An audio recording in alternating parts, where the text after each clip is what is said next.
I used to waste my evenings scrolling, snacking, and doing absolutely nothing until I changed these 8 things. Most people don't realize that what they do in their evenings is killing their success. What you do 5 to 9 p.m. determines your future. In this video, I will share 8 key solutions that completely turned around my evenings. Solution number 1 is reframe your mind. It is time to review our identity, the way we see ourselves, and to understand any limiting beliefs that we have. So our job is to write down all the negative things from our identity, to write down our limiting beliefs, and then to the other side of those, let's write down all the positive things about our identity that are the opposite of the negative things. Now, the next step of this solution is that every single day we will say these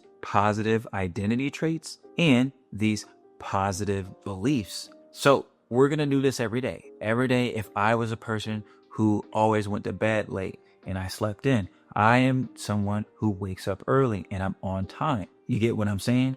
Or you could say, I'm bad with money. No, I am great with money and I invest in opportunities that will grow. The whole point of this is that we can write these things down, which helps us learn, helps our body and mind learn a different way. And then we can articulate these things in front of a mirror. And eventually, after weeks and months of doing this, we will evolve the way we identify with ourselves and we would have released these limiting beliefs. Number 2 solution, write down goals. Writing down your goals helps, guess what? You change and evolve your mind, which means you will change and evolve your physical environment. I want to keep it simple. We're going to just write down 3 goals.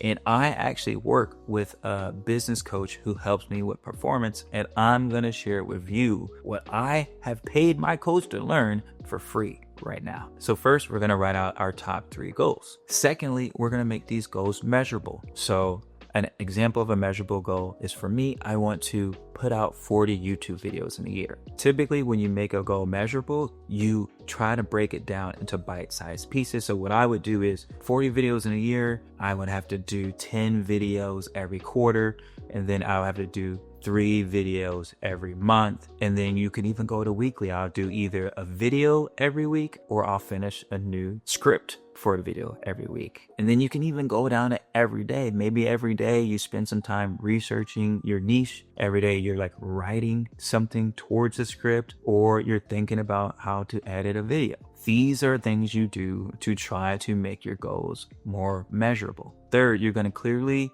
identify an activity versus a deliverable. Activities and deliverables are inputs, and those inputs help you get outputs, which are results.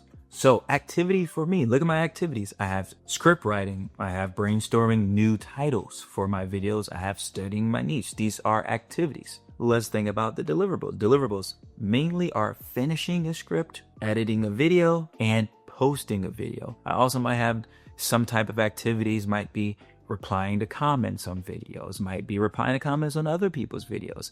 There's these things that you could put into different categories that help you understand what is supposed to be finished by a specific deadline, or what is like an ongoing task that is supposed to help you get those deliverables done so that you can get your results, the outputs. Number 3 solution. I typically do my best to have all my downtime, as much as I can, be some type of learning or some type of development. So I would suggest at least 50% of your downtime has to do something where you learn or you're developing yourself. Now, if we go back to my activities and my deliverables from my example, 40 YouTube videos, I can apply learning and development to that. So I can spend my time studying other YouTubers in my niche, right? I can study the way they do their intro, the way they do their outro, how do they respond to comments, what are typically people commenting on them. I can potentially sit down with some of my friends who are also YouTubers. There's so many things I can do around learning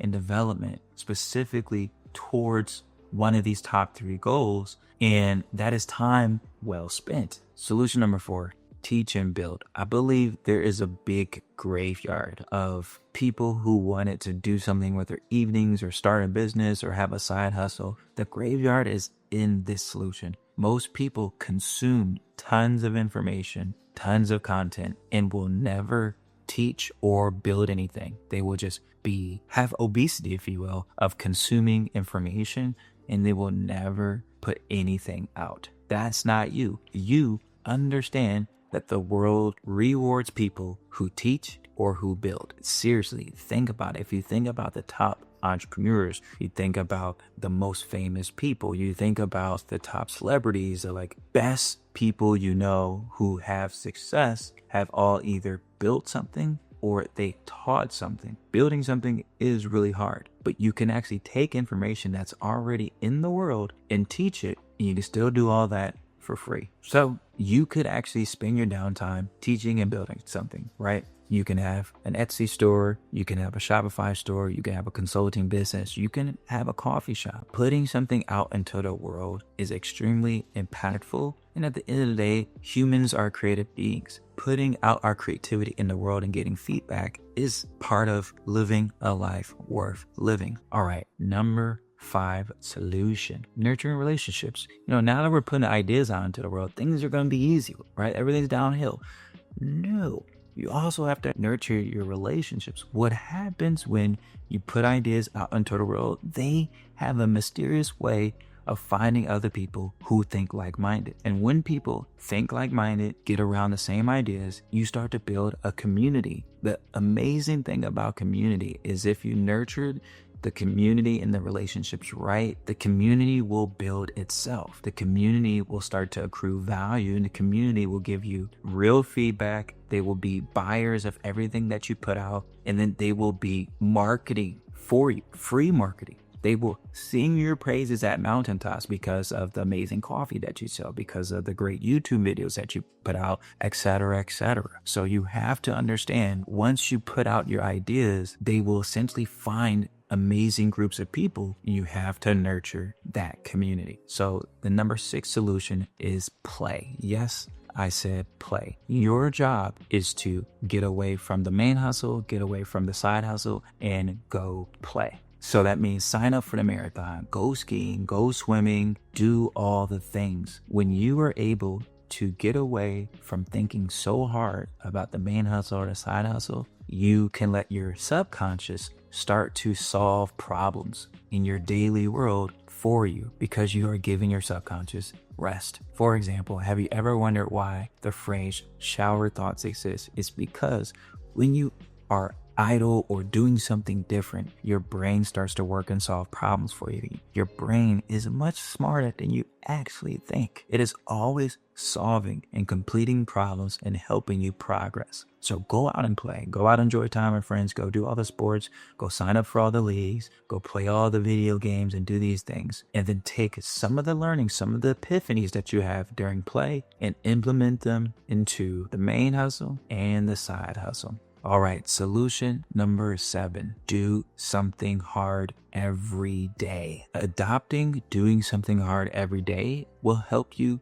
change your identity. If you have the identity that you don't know how to do things in finance, that you don't get up early, that you don't do this, that you don't do that, you don't go to the gym, you can't run, then you're going to have a pretty weak self-identity. But if you are a person who's dedicated to doing something hard every day or doing multiple things hard every day, then when a challenge comes your way, guess what? You're not afraid. It's just another problem for you to solve while you're in your main hustle or side hustle, or it's a problem that your subconscious can solve when you're at play. But at the end of the day, one of those 3 places, you are going to solve any hard challenge that comes towards you. So what happens when you see something hard and you continually accomplish it over time? You start to build self-integrity. Self-integrity is that when you make a promise to yourself and say you're going to do something, you do it. The more you do that, the higher your confidence, the more successful you become, because you just become a professional problem solver.